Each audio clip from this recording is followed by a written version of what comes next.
আসসালামু আলাইকুম এভরিওয়ান, চলে এলাম আরও একটা এগলেস কেক রেসিপি নিয়ে। এই কেকটার নাম রেড ভেলভেট মার্বেল কেক। আশা করছি আজকের কেকটাও আপনাদের কাছে ভালো লাগবে। খুবই সুন্দর আর ভীষণ মজার খেতে এই কেকটা রেসিপি। চলুন তবে দেখে নেই। প্রথমে একটা মিক্সিং বোলে আমি দিয়ে দিচ্ছি হাফ কাপ পরিমাণ তরল দুধ। তরল দুধটা দেওয়ার পর এখানে দিয়ে দিচ্ছি 1 চা চামচ পরিমাণ ভিনেগার। আপনারা এখানে ভিনেগারের পরিবর্তে লেবু রসটা ইউজ করতে পারবেন।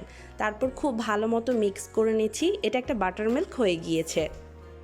এখন এখানে দিয়ে দিচ্ছি 1 কাপ পরিমাণ চিনি। চিনিটাকে আমি ব্লেন্ড করে নিয়েছি। অবশ্যই চিনিটা ব্লেন্ড করে তারপর ইউজ করবেন। সেই সাথে দিয়ে দিচ্ছি 1/4 কাপ পরিমাণ সয়াবিন তেল। মেল্টেড বাটারটাও এখানে ইউজ করতে পারেন।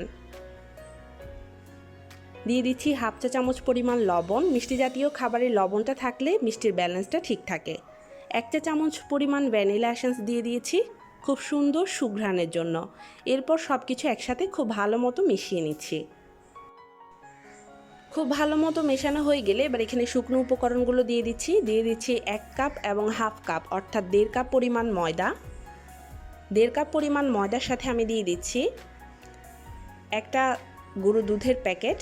এটা 10 টাকা দামের একটা প্যাকেট, ডানো। তো এটা দিলে টেস্টটা অনেক বেশি ভালো আসে। সেই সাথে দিচ্ছি 1.5 চা চামচ পরিমাণ বেকিং পাউডার, 1 চামচ আর হাফ চা চামচ। আর হাফ চা চামচ পরিমাণ দিচ্ছি বেকিং সোডা। এখানে বেকিং পাউডার আর সোডা দুটোই কিন্তু ইউজ করতে হবে। এরপর সব কিছু খুব ভালোভাবে চেলে নিচ্ছি। চালা হয়ে গিয়েছে। এবার শুকনো উপকরণগুলো সব একসাথে মিশিয়ে নিচ্ছি। আমার ব্যাটারটা একটু বেশি ঘন হয়ে গিয়েছে, তাই এখানে আমি আরও 1/4 কাপের মতো তরল দুধ ইউজ করছি। প্রথমে হাফ কাপ দিয়েছিলাম, এরপর এখানে আরও 1/4 কাপ দিয়েছি। এরপর খুব ভালোভাবে আবারও মিশিয়ে নিচ্ছি। ব্যাটারের ঘনত্বটা আপনাদেরকে দেখিয়ে দিচ্ছি। দেখুন, ব্যাটারের ঘনত্বটা ঠিক এই রকম থাকবে। অনেকটা দেখতে কনডেন্সড মিল্কের মতো, অনেকটা ভারী বা অনেকটা পাতলা নয়। এখন ব্যাটারটাকে আমি দুটো ভাগে ভাগ করে নিচ্ছি। একটা ভাগে ফুড কালার ইউজ করব। তো সমান দুটো ভাগে ভাগ করে একটা ভাগে আমি রেড ফুড কালার দিয়ে দিয়েছি। এখন কালারটা খুব ভালোভাবে মিক্স করে নিলাম। এই তো রেডি হয়ে গিয়েছে। আজকের কেকটা আমি এই 6 ইঞ্চি সসপ্যানটাতে বেক করব। তো তার জন্য সসপ্যানের নিচে একটা কাগজ সমান করে কেটে তেল ব্রাশ করে দিয়েছি। তারপর 1 হাতা সাদা ব্যাটারটা দিয়ে দিলাম। এরপর সাদা ব্যাটারটাকে একটু ছড়িয়ে দিচ্ছি চামচের সাহায্যে। একটু ছড়িয়ে দেওয়া হয়ে গেলে তারপর এর উপরে রেড ব্যাটারটা আমি দিয়ে দিচ্ছি। এই ব্যাটারটাকেও চামচ দিয়ে একটু ছড়িয়ে দিলাম। তো এইভাবে একবার সাদা ব্যাটারটা দেব, একবার লাল ব্যাটারটা দেব। তো এইভাবেই চলতে থাকবে। তো কেকটা দেয়া হয়ে গিয়েছে ব্যাটারগুলো। এখন ট্যাপ করে নিচ্ছি খুব ভালোভাবে, যেন ভিতরে এয়ার বাবলস থাকলে সেগুলো বেরিয়ে যায়। এবার কেকটাকে বেক করতে চুলায় চলে যাচ্ছি। চুলায় আগে থেকে একটা হাঁড়ি আমি বসিয়ে রেখেছিলাম, গরম করে নিয়েছি এটাকে। আর হাঁড়ির ভিতরে একটা স্ট্যান্ড বসিয়ে দিয়েছি। এবার কেকের মোলটা বসিয়ে দিলাম। এবার একটা শাঁসলি কাঠি সাহায্যে এইভাবে একটু ডিজাইন করে নিচ্ছি, তাহলে দেখতে সুন্দর লাগবে বেক হওয়ার পরে।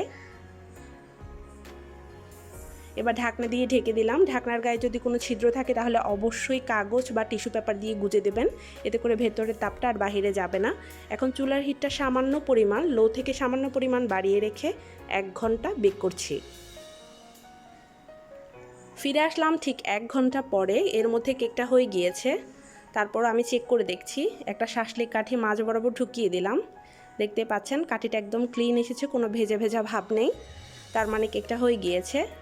এখন কেকটা মোল্ড আউট করার পালা। তো কেকটা মোল্ড আউট করবার জন্য ছুরি দিয়ে চারপাশটা একটু ছাড়িয়ে নিচ্ছি। তো এইভাবে একটু ছাড়িয়ে নিলে কেকটা খুব সহজে মোল্ড আউট হয়ে যায়। একটা প্লেটের সাহায্যে এভাবে উপর করে ধরলেই দেখবেন খুব সুন্দরভাবে এটা বেরিয়ে গিয়েছে। দেখতে পাচ্ছেন কেকের পেছনের কালারটাও খুব সুন্দর এসেছে। কতটা সফট হয়েছে দেখে বুঝতেই পারছেন। এগলেস কেকগুলো যে আসলে কতটা মজার হয় তা আসলে না তৈরি করলে বোঝা যায় না। তো একটা পিস আপনাদের সাথে কেটে শেয়ার করছি। দেখুন এর ভেতরের কালারটাও কিন্তু অসম্ভব সুন্দর এসেছে। আমার বাচ্চারা তো খুবই পছন্দ করেছে, যেহেতু এটা অনেকটা কালারফুল আর খেতেও আলহামদুলিল্লাহ অনেক মজার। এইভাবে একবার তৈরি করবেন, আশা করছি আপনার পরিবারের বাচ্চা কাচ্চা বড়রাও খুব পছন্দ করবে। দেখুন ভেতরটা কতটা সুন্দর হয়েছে এই কেকটার, মাশাল্লাহ মাশাল্লাহ। আশা করছি আজকের রেসিপিটা আপনাদের কাছে বরাবরের মতো ভালো লেগেছে। ভালো লেগে থাকলে আমার চ্যানেলটা সাবস্ক্রাইব করার অনুরোধ রইল, রেসিপিটাতে একটা লাইক দেওয়ার অনুরোধ রইল। সবাই ভালো থাকবেন, সুস্থ থাকবেন, আল্লাহ হাফেজ।